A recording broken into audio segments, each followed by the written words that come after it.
Now you can register as many players as you want, all at once, from your desktop. Let's see how we can make that happen in Carousel.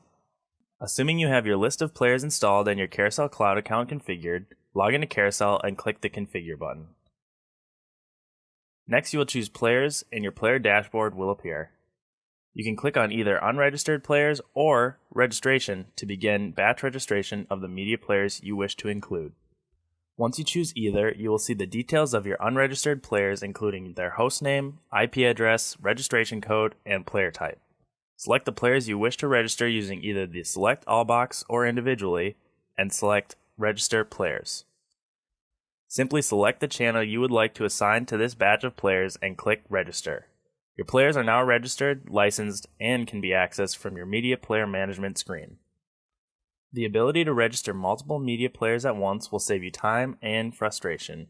Use Carousel Cloud Batch Registration to get all your players up to speed with your important messages today.